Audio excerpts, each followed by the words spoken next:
suis très content de participer à ces journées de bioéthique organisées par le professeur Israël Nizan, car je pars de Strasbourg étant satisfait avec l'espoir que toutes ces questions fondamentales vont enfin être discutées dans le cadre des États généraux de bioéthique.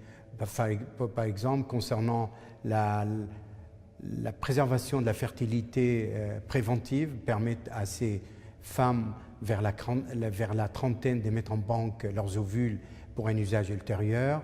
Par exemple, les gamètes artificielles, là où, compte tenu de la pénurie de dons des gamètes, on va pouvoir, à partir de cellules de la peau, pouvoir fabriquer des spermatozoïdes d'ovules.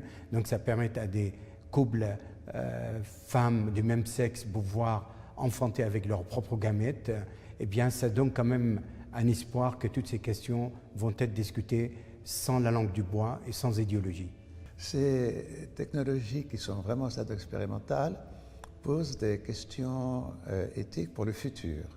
Il n'y a pas d'application humaine envisageable à court terme. Mais ce qu'on a évoqué, c'est qu'à côté de ces questions de futur, il y a des questions plus immédiates et que notamment pour que ces recherches puissent être développées chez l'homme, il faudrait créer des embryons. Et donc, on a compris que parfois, pour répondre à des questions scientifiques pertinentes, la création d'embryons pour la recherche pourrait être utile. Ce qui n'est pas possible d'après la loi actuelle, il faudrait donc faire évoluer la loi.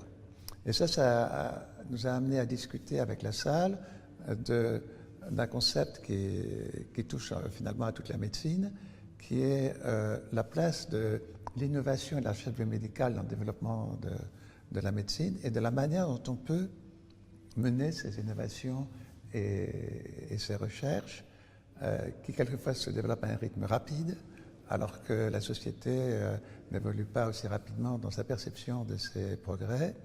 Et donc on a discuté le rôle que pouvait avoir le médecin par rapport au système d'encadrement offert par la loi, par les règlements et par toutes les instances administratives qui encadrent ces recherches.